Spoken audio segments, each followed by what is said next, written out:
Hello, everybody. Welcome back to another episode of Wrestling Doesn't Make Sense, the show where two guys just talk about wrestling. Um, we did Summerslam last week, which was all right. Summerslam was okay. It was hmm fun enough, had some fun points. And everybody was a little bit apprehensive about the idea of the WWE putting on a second show the week after SummerSlam. A lot of people would have said it's going to be like subpar or rushed or, maybe not as good as SummerSlam. Most people were entirely correct. you know. Um, yeah. So hang on. What was the first match? Was that the United States Championship match? That was the match that we've been kind of clamoring to see for ages. Is Yep. Apollo Crews actually defending the United States title on pay-per-view? Yep. And he lost. He lost straight away. Could have seen that coming. You hmm know. But then again, like it made sense. Like he'd kind of been having his way over the Hurt Business for quite a while, so they kind of needed a win, and it makes sense to put it on Bobby Lashley more than it does to MVP. Although MVP doing a great job. Yeah, absolutely. Like as the mouthpiece of that group, it's perfect. He's so good, hmm really really good. So keep him on TV. Good idea.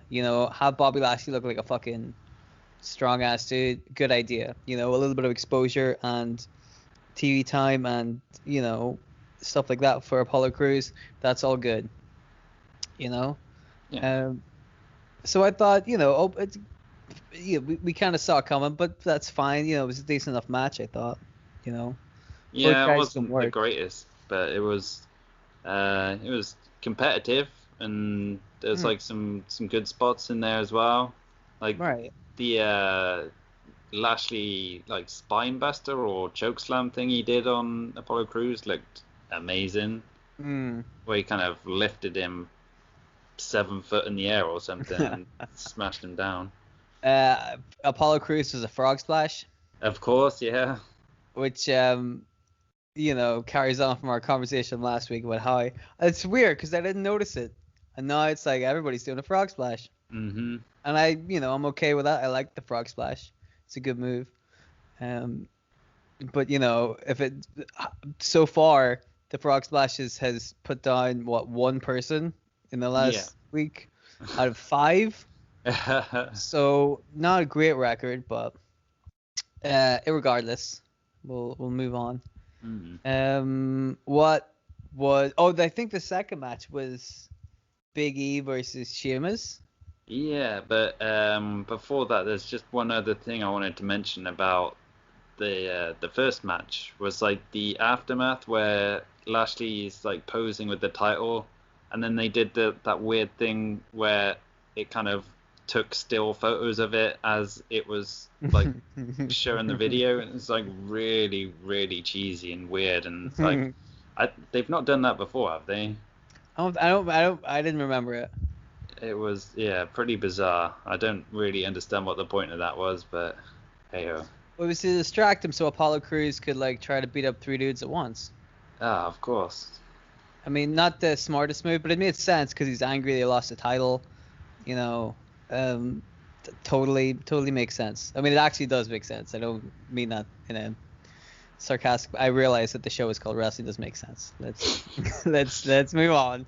Uh, my stream just died a million times over in the Big E and Sheamus match, so I really have no idea what the fuck happened.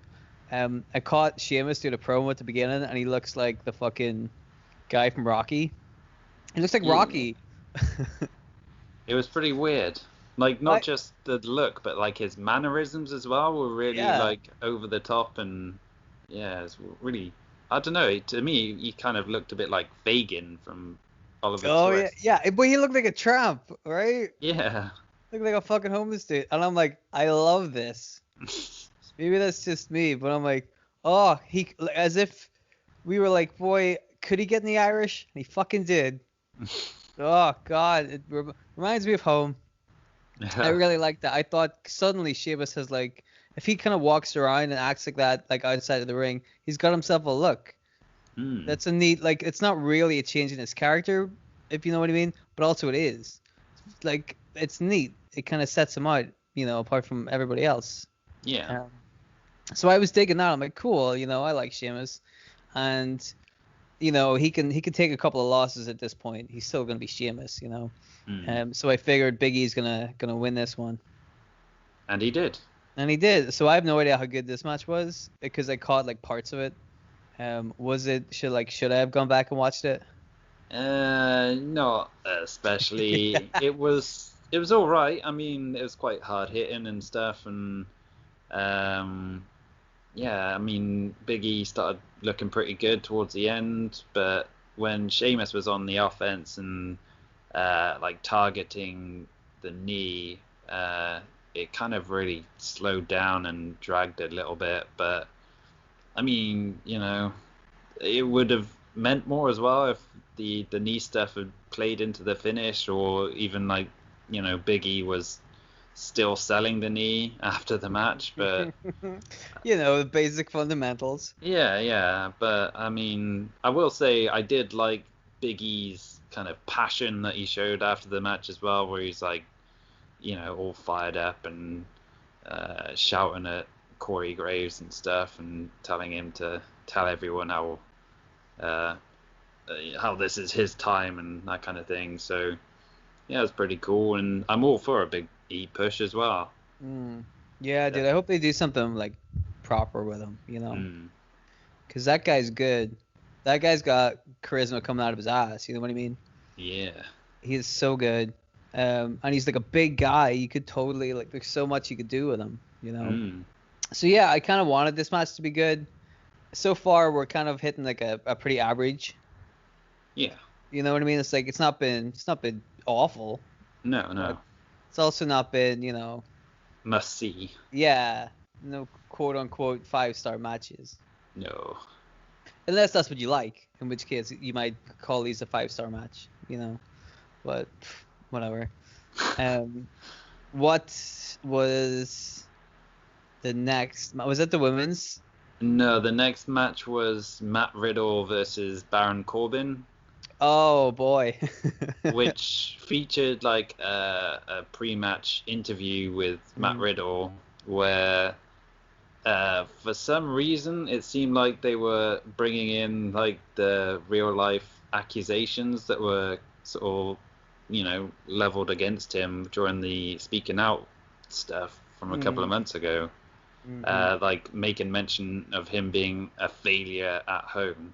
It's like, mm. are we sure we want to turn that into like a storyline?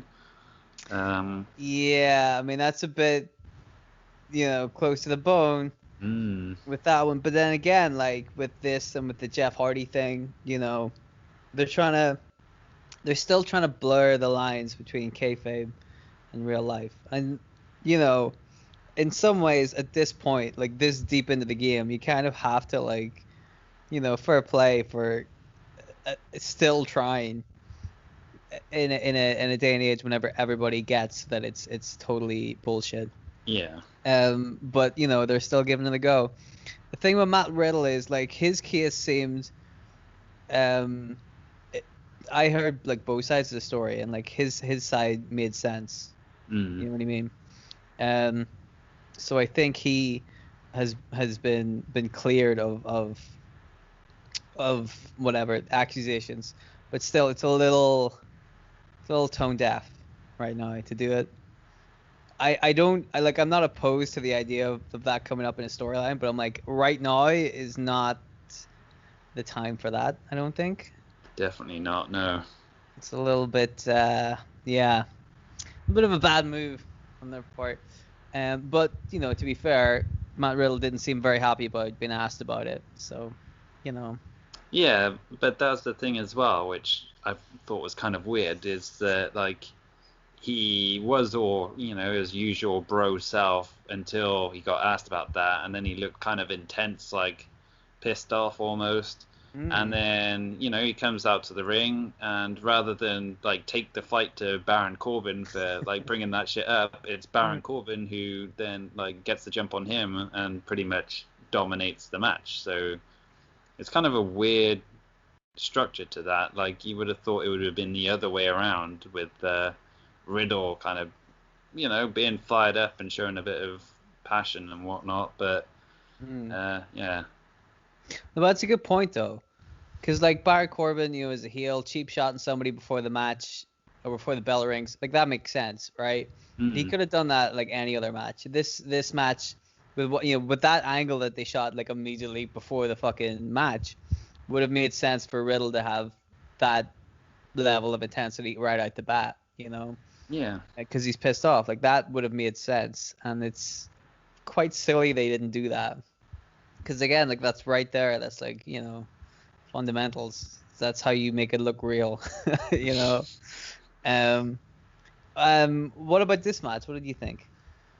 Well, I know what you think about half of the match. You're not a big fan of the match, so, Honestly, though, I didn't think for a King Corbin match it wasn't horrendous. Like even with him on offense for good chunk of it, I don't know if I'd say it was boring, but at the same time, I don't think it made Matt Riddle look particularly great as well. But then I guess that was kind of the thing they were going for. Like, just judging by the way sort of Michael Cole was reacting after the finish, like Michael Cole was selling this as like a major upset and stuff, and it's like, really, Matt Riddle should be beating King Corbin. Like, there should be no question whatsoever about the result of this match. But I guess the whole point of it was to try and make Matt Riddle look like the underdog, who kind of fought through everything Corbin threw at him, and then managed to succeed. But yeah, I don't know, just a weird story to tell. Well, it is though. You're right. It's a weird angle to take both of those guys in, because it's not like Baron Corbin's a fucking unstoppable monster. You know what I mean? Like, what? You beat Baron Corbin? Oh my God! So did everybody else. Like, what's funny about that as well is, like you were saying, if you were probably booking that, you would have Matt Riddle like doing a lot more of the Matt Riddle stuff. Like the more shoot style kind of stuff to take down this big guy and have him win in like a decent kind of convincing way. But Baron Corbin always gets his shit in. You know? He always gets time. He always gets a chance to get his shit in, which I guess helps him, because nobody's just like knocking through him. They have to fight to beat him. But I don't know. Like, it doesn't seem like he wins a whole lot, and he does this thing. The thing he does, because he does in every match, where he like slides out of the ring and then runs around the turnbuckle and slides back into the ring. Yeah. I'm like, if you do that every match, it looks dumb, because nobody else does that, right? Well, the Big Boss Man used to do it way back in the day, which is where Corbin got it from, but yeah. Did he do it in every match? I'd say he did it fairly often, yeah. Well, he made it look an awful lot more fucking natural, because it feels like now you're just waiting for the spot where somebody whips him towards the turnbuckle. You know what I mean? Like, I honest to God don't remember the Big Boss Man doing it that much. Yeah. But then, if I went back and watched the Big Boss Man match, I'd probably recognize it. But anyway, Baron Corbin is no Big Boss Man. That's for sure. Yeah, I thought like this match was okay. You know what I mean? It was just like, it was there. It was what you. Well, I wouldn't even say it's what you expect from a Baron Corbin Matt Riddle match, because like I said, I thought Matt Riddle would be a little bit more offensive, a little bit more conclusive. But hey, win's a win. Yeah, but even then, like, Matt Riddle got jumped backstage by Corbin afterwards, so like obviously this feud still isn't over yet. Oh, lucky us. Yeah. Well, it gives them something to do, I guess. Those two guys are over there fighting by themselves. Let them go over there and fight by themselves. That's fine. Just, couldn't you put this shit on the pre-show? Yeah. But whatever. It was fine. So far, still pretty average show, I think. Then what was next? Was that the Women's Tag Team Championship match? All right, I'm going to say this, and I don't think this is going to be controversial in the least. And I've kind of like avoided saying it too much over the many years that we've been doing the show. But Nia Jax is not good. Yeah, I think that's fair to say. Oh, dude, and that's like, I try not to like criticize her too much because I'm like, she'll get better. Everybody gets better except the Miz. Everybody gets better. And it's like 2020, dude, and she is not getting better. Like, Mm. I don't get why. I honest to God don't understand why like Tamina and Nia Jax are just so bad. Yeah, How? I mean, they've How? got wrestling in their blood. They shouldn't be this bad. How could they be this bad? And they're not. They're just not good. Mm. They're really not. Shayna Baszler is a fucking saint. Yes. He's a hero. Carried that team. Mm-hmm. That finish was awesome. Yeah, Great yeah, stuff. yeah. But even like, leading up to the finish, just the way she was throwing people around, I'm like, this is good. Her shit looks good. It hits hard, but also like it doesn't seem like too sloppy. Nia Jax is like it really seems sloppy. She doesn't sell right. You know what I mean? Yeah, yeah. She's a big girl. I don't think that's controversial to say either, is it? I think she Mm. knows. Yes. That she's a big girl, which means that she should be like throwing people around, but she should learn how to throw people around safely. You Mm-hmm. know what I mean? Because you can do that and make it look good. Big Show could do it. Could look like he was just, fucking people up, but like, he was a safe hand. Whereas a guy like Viscera was throwing people around and was not safe and was hurting people, right? Yeah. And that's not a good thing. You don't want that guy. That's not good. It's not good for anybody. Nia Jax just doesn't seem good. Shayna Baszler, very, very good. This, but again, like I didn't dig the match until the end of it. Mm. I don't It know did. what everybody else saw. It felt a bit sort of sloppy in Mm. places, mostly when Nia Jax was in the ring, but like a bit disjointed as well. Just the Yeah. way it all came together. Like there wasn't a great flow to the match, which kind of hurt it, I guess. But then, yeah, like you say, like the way it came to a conclusion, and like for the greater story that's being told as well between Bailey and Sasha Banks, Hmm. like all of that sort of played into what it was supposed to play into and kind of got us to where we knew it was going to go. But yeah, I mean, it's a bit disappointing considering, Bailey and Sasha Banks were in two of the best matches at SummerSlam, and uh, this one was just kind of there, really. Yeah, wasn't a big fan of this one. And it's like you said, it's a shame because Bailey and Sasha have been doing some really, really good work recently, and we all kind of figured this would be the result of this match because it plays into their storyline more than it plays into Shayna Baszler and Nia Jax doing whatever the fuck they're doing. Yeah, because they were literally thrown together on Raw last week, so Right.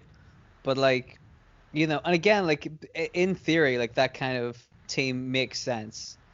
You've got these two people who don't really get along, but also like are supposed to be like it's like dominating figures in the women's division.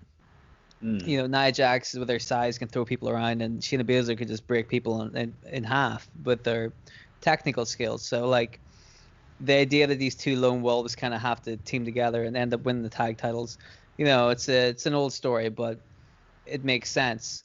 The the part that doesn't make sense is the Nia Jax part. Um, it's just everything like like the pre and the post match promos and shit like that. Like Shayna Baszler is not electric on the mic, but she doesn't need to be.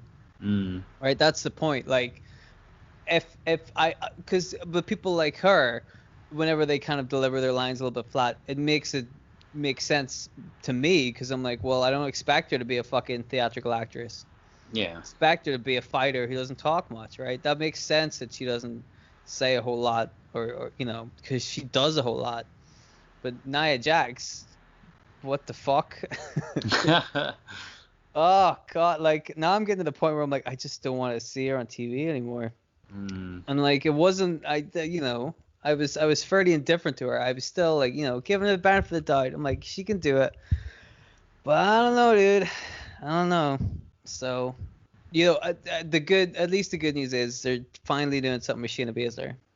yeah, absolutely, I'm all for long that. overdue. Right. Give her if she gets some gold around her waist again, I'm happy enough. That suits me. But Yeah, not a big fan of Nia Jax. Yeah, so that match was there. I wasn't a big fan of that one. So now we're starting to drift on. The average has gone down Yeah. a little bit. What came after that? Oh, speaking of the women, by the way, I don't know if you watched the pre-show. You probably didn't. No, I did Well, not. I watched it because the Iconics were going to be on it. Oh yeah.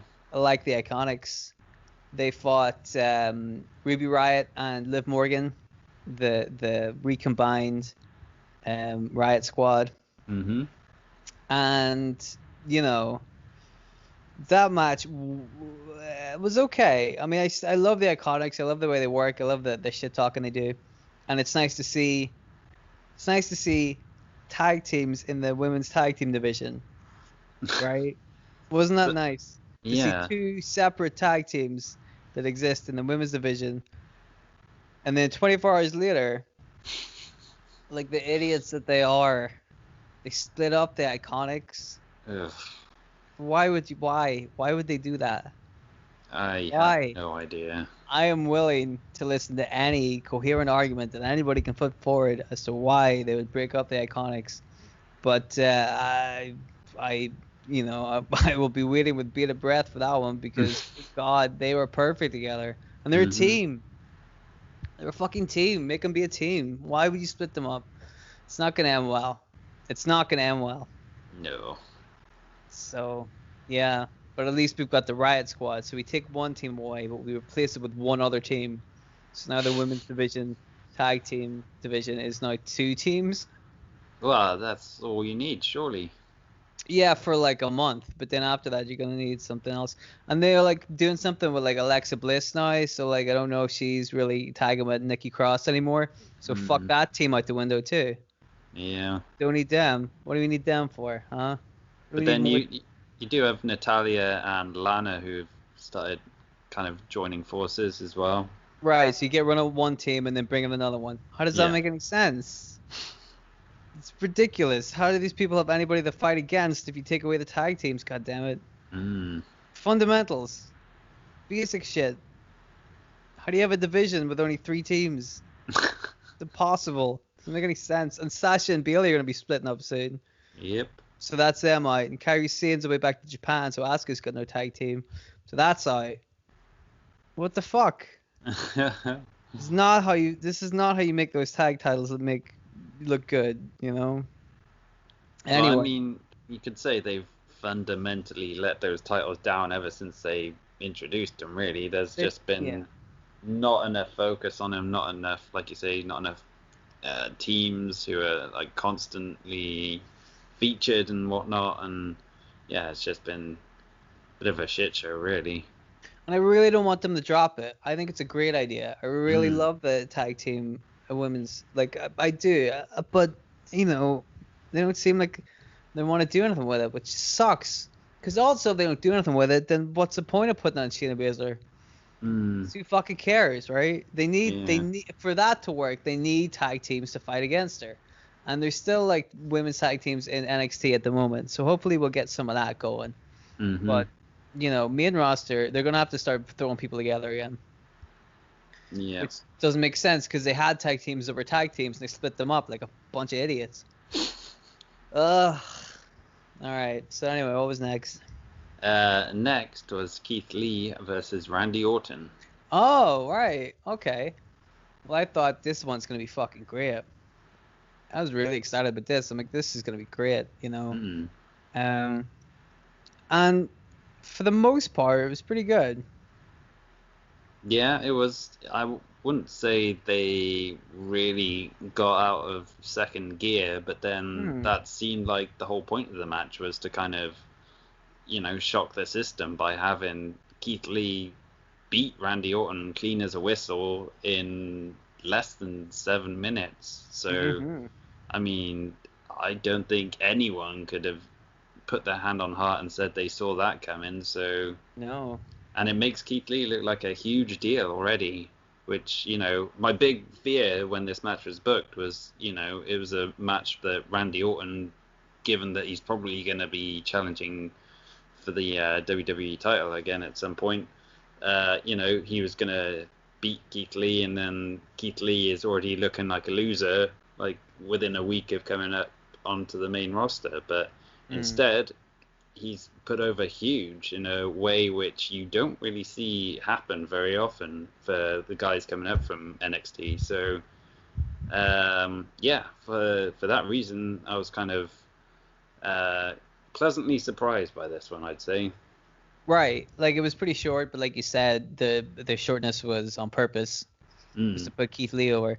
And I had that same thought because I'm like, it's not good to put Randy Orton in big matches 2 weeks in a row and have him lose both of them, because it figures that he will be coming after Drew McIntyre again. Like, that's not good if he loses to Drew McIntyre, the current champion, and then loses to somebody else 2 weeks, but again, Randy Orton's the kind of guy that could probably take a couple of hits, and he seems to bounce back pretty well. So, And I would bet good money as well that at some point in the next month or two, Randy Orton's probably going to win the WWE title. So this win for Keith Lee is going to obviously set him up as like a potential challenger as well down the road for Orton. So in that sense, it's laying the foundations for future title matches as well. So that's all good. Okay, I dig it. I can see that. It probably makes sense that Randy Orton's going to win the belt, but at some point. Yeah, I can see that. Yeah. What did you think of Keith Lee's new theme music? I mean, I didn't hate it, but I don't remember it. No, it was so generic. It was that's what I remember about it. It's like, it's not terrible, but it also, like, I couldn't sing it to you. Like the best theme music you can hum or you can sing along to, or you remember it, like it sticks out and it reminds you of that character. But nothing about that music merely made me think anything about Keith Lee. I'm like, here's a guy, I feel like they'll probably get that music sorted out soon enough anyway. It takes time to make a good song.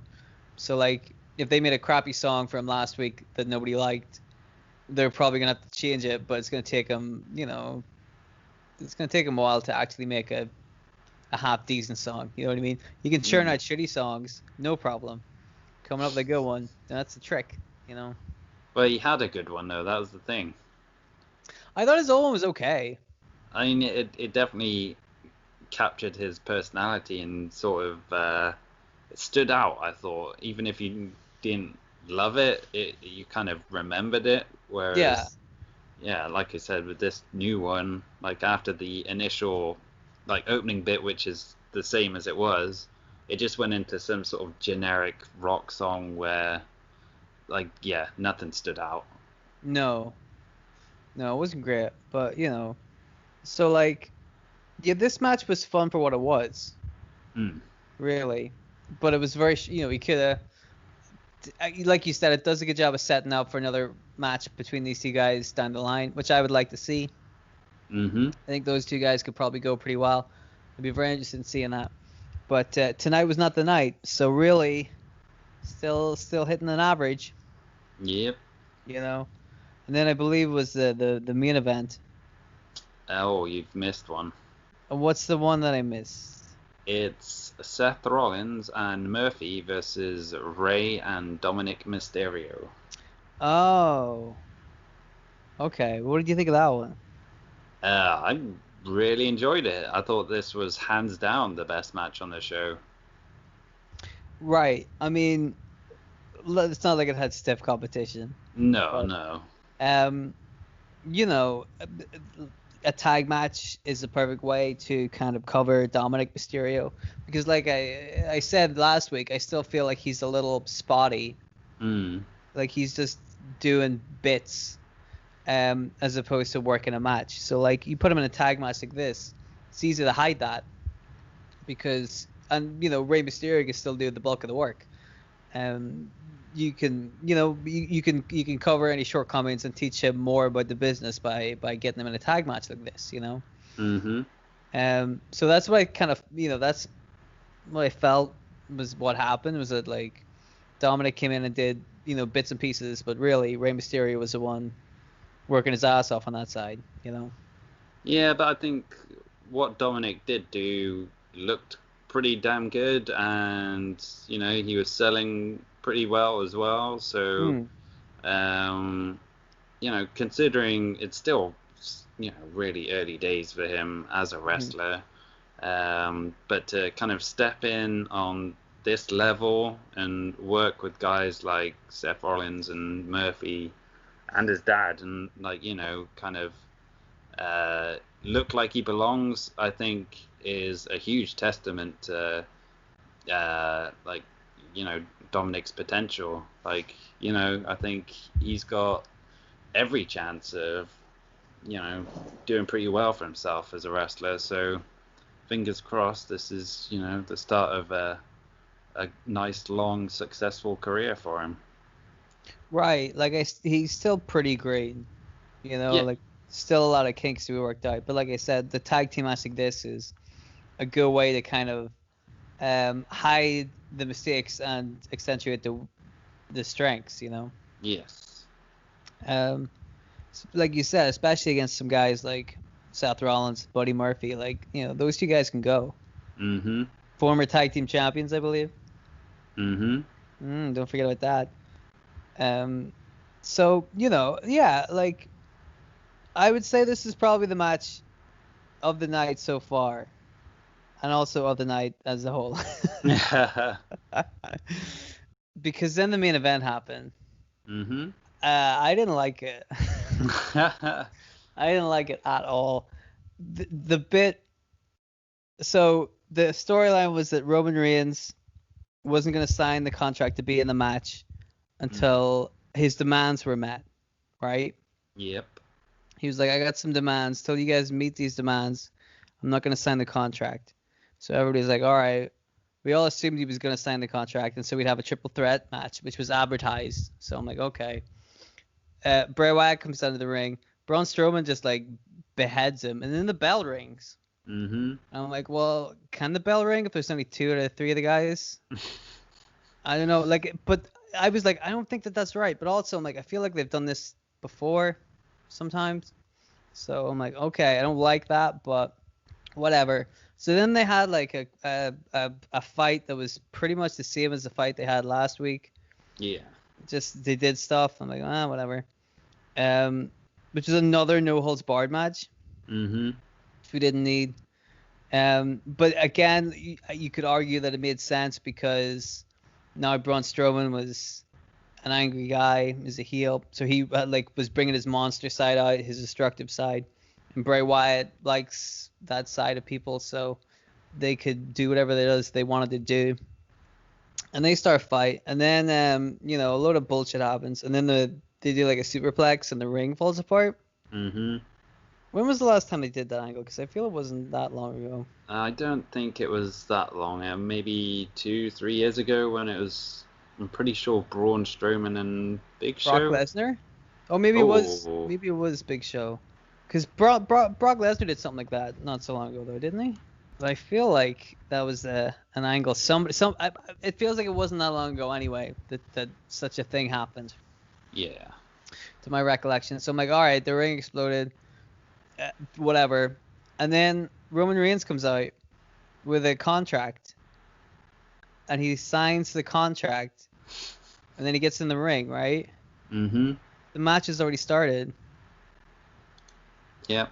So if he didn't sign the contract before the match, tough, right? Exactly, yeah. How? What?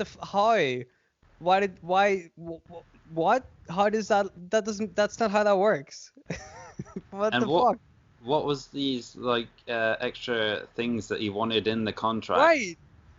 What was the shit he was stipulating for? Because he didn't get it. Yeah. Or did he? Was the things that he wanted from the match to just not turn up for the first 10 minutes? Why did he come down to the ring? I know why he came down to the ring is because those two guys were dead, and he's like, I'll take advantage of them now, right? Mm. But that wasn't what he stipulated, was it? Because that's not fair. If you stipulate, I'll only be part of this triple threat match if you make sure the 2 other guys in the match lie down for 3 seconds. That's not fair.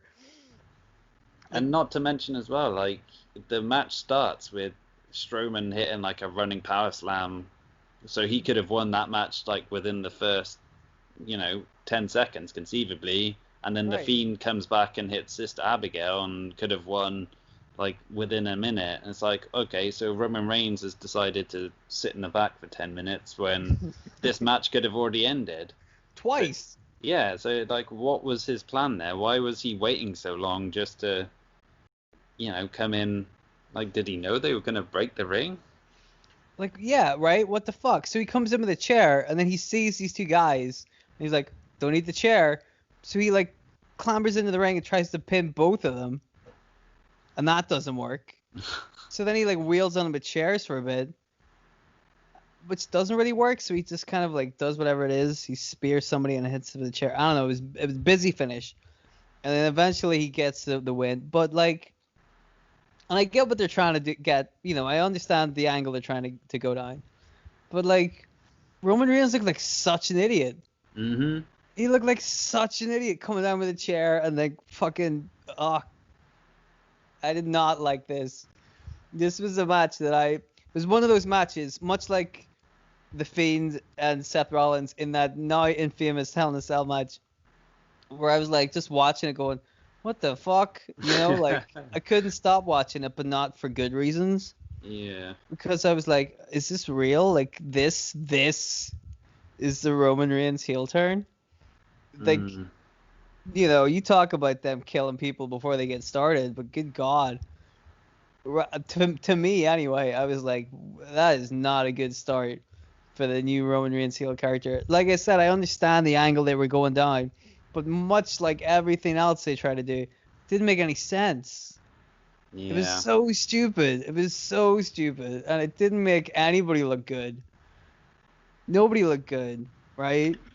And like you say, I think it was almost like a missed opportunity for the heel turn as well. Like, because there's not been any proper build to it or anything, he's just literally come back and he's like, oh, I'm a heel now. It's like, okay, why are you a heel now? What's happened? What's changed? Right. What's with this new attitude and hooking up with Paul Heyman after, like, years of fighting Brock Lesnar and probably running down Paul Heyman a hell of a lot during that time as well. It's like, so what has changed?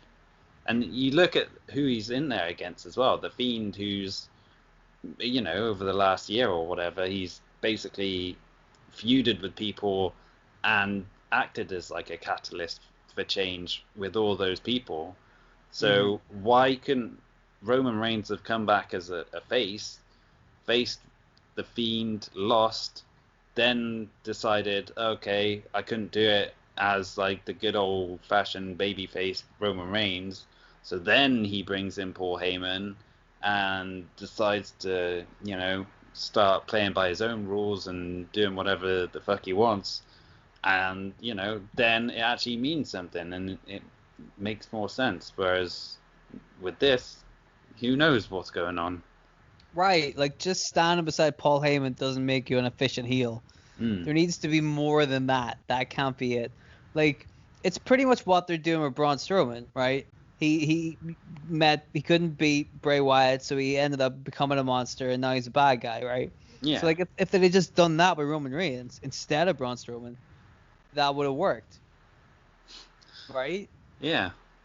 It would have made sense. It would have had, like, purpose, because they haven't really explained it. He's just back and he's like, ah, fuck you. Like, that's it? Just fuck me? Like, come on, man. A little bit more coherency, please. So, no, not a big fan of this. No. I don't know what you thought. Maybe, I don't know what the internet thought. I imagine they weren't a big fan of it either. Yeah. But, no, not for me.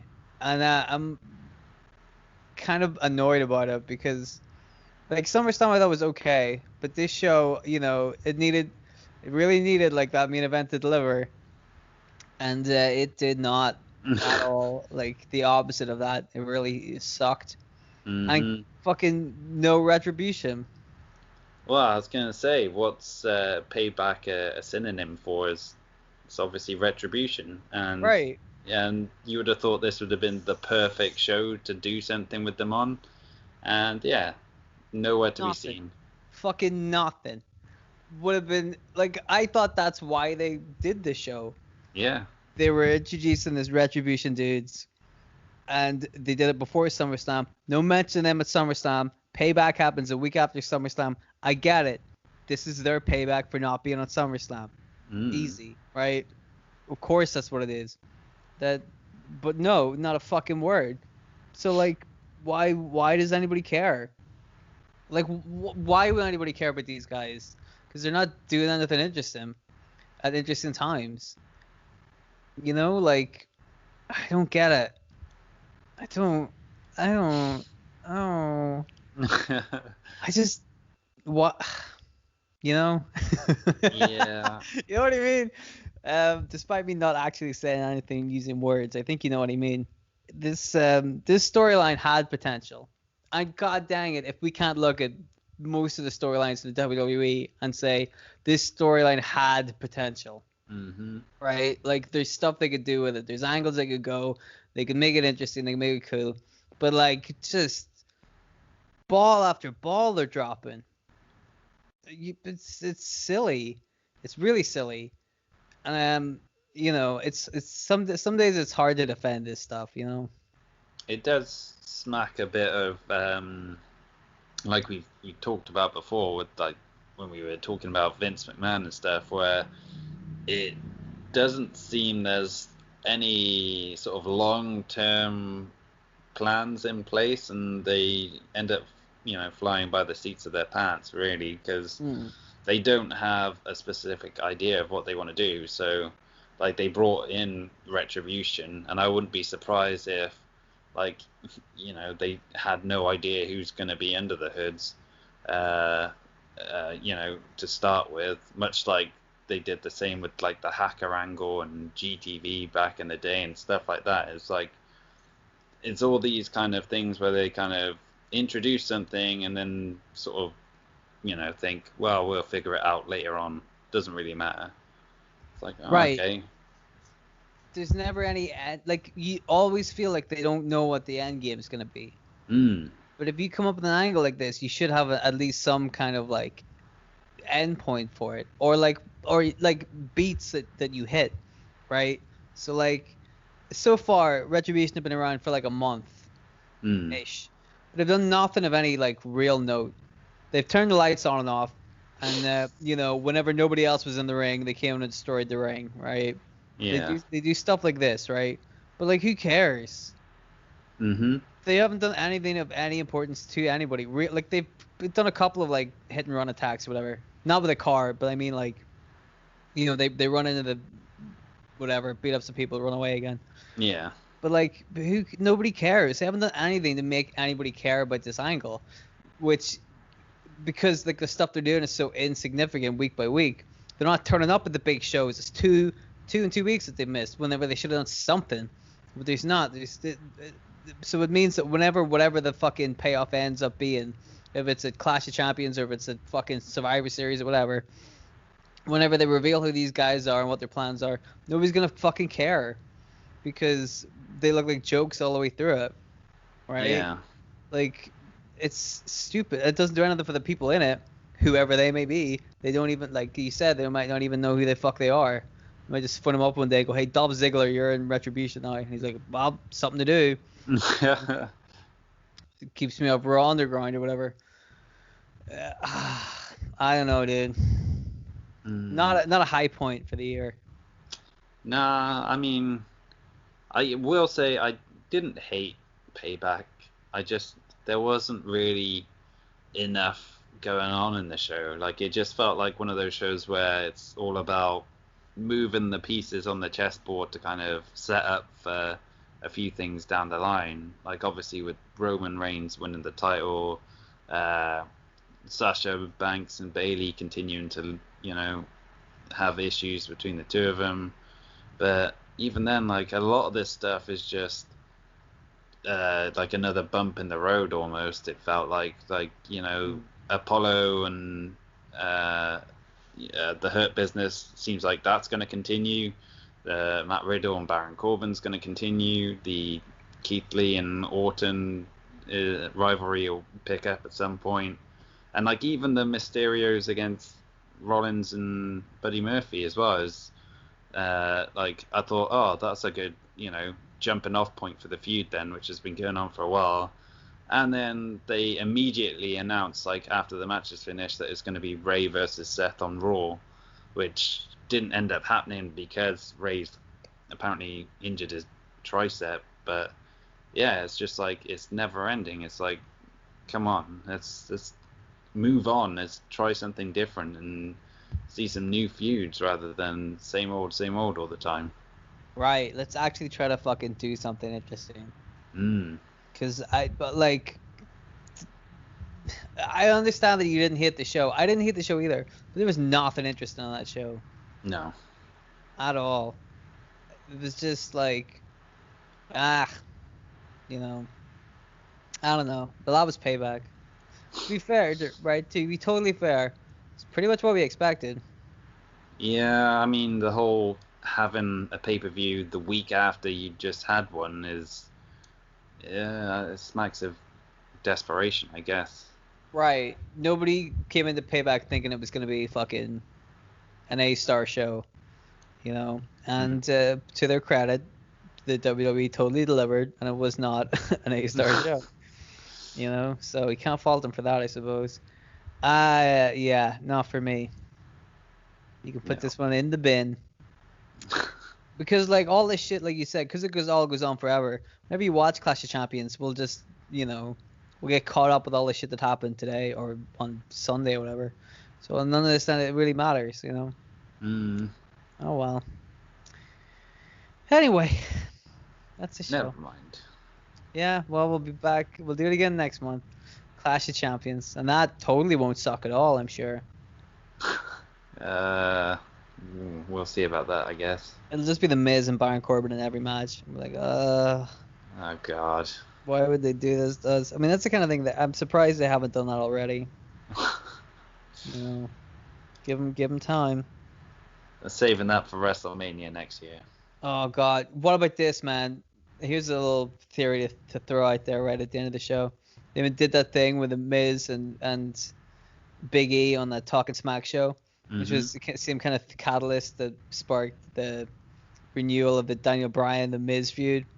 What if WrestleMania we get Big E versus The Miz for the Heavyweight Championship and The Miz wins? Oh, God. Ugh. I'm making myself depressed. But I'll be even more depressed when they do it, Fuck. Anyway, listen. Anything else you want to say about this fucking show? No, I think we've said enough. Yeah, I think we've said enough. Yeah, that's the end of this one. Well, I guess we'll be back next week with some other show that isn't about Payback. So make sure to check that out because I'm sure we'll be a lot more entertained. Well, you say that. It's a AEW pay-per-view next week, so... Oh, fuck, is that on this Saturday? It is. Oh, fuck. Well, then I guess we're reviewing that show, too. Oh, my God. If The Miz turns up on that show, I'm like, I just give up on wrestling forever. All right, so we'll do another review next week. That'll be... Oh, God. All right, guys. Yeah, thanks for listening to this show. Check us out next week. We'll be back with an All Elite Wrestling review, I guess. And yeah, I guess we'll see you in the next one. So take it easy. Everybody, we love you. Fuckers. Yeah, you motherfuckers.